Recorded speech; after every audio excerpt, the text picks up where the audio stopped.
I think we have a lot of misconceptions about the middle class. I'm not going to go through all of them, but one of them is that we think the middle class is based on income, and that ain't true. And one of the ways we know it isn't true is because at least since 2008, a lot of people who earned a lot of income found themselves in the dumps.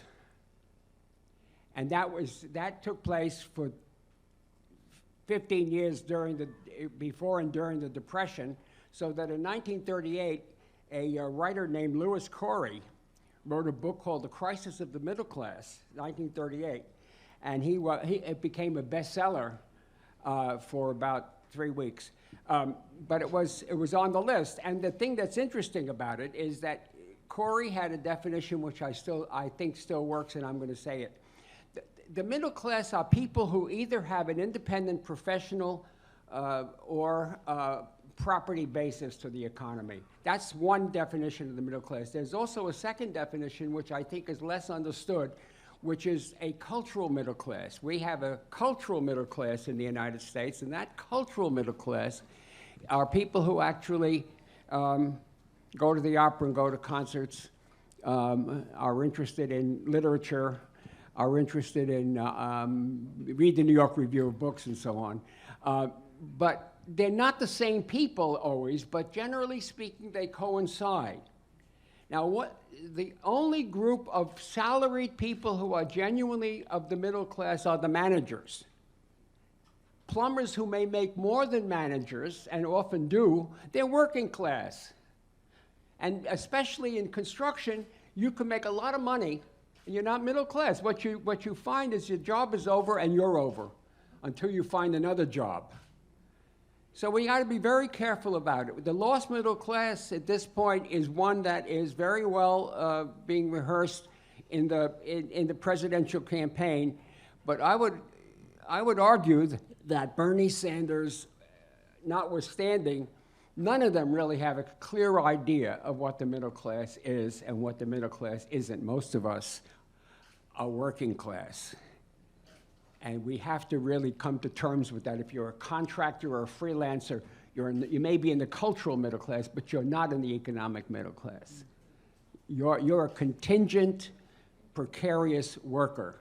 And more young people, especially millennials, like my daughter, they are in the working class, but they have cultural, journalists and so on, cultural interests and cultural capital, and that gives them the opportunity to make income, but they can be dumped anytime, any place, and she's been dumped 4 times in the last 3 years.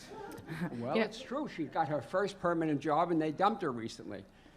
Stanley, it's interesting because when I think about what my definition of the middle class is, I grew up in a college town in Northern California, and I would describe my family as having been lower middle class. To me, what middle class meant, or upper middle class, it meant that not only did you have to not worry about shelter and food and clothing from month to month, but it also meant that if there was some sort of catastrophe, that you might not be completely emptied of all of your money and pushed out onto the street. So even though I would describe my upbringing as lower middle class, there was definitely an anxiety that one small thing could have ruined my family that I don't think that my peers who were middle class or upper middle class shared. But this is from the 70s and 80s, and I don't know that I would describe the middle class that way now. But Margot, I want to hear what your definition of the middle class is and how it's changed. Well, I really like that tension. I mean, I like it for purposes of talking about it, between the economic and the cultural, social.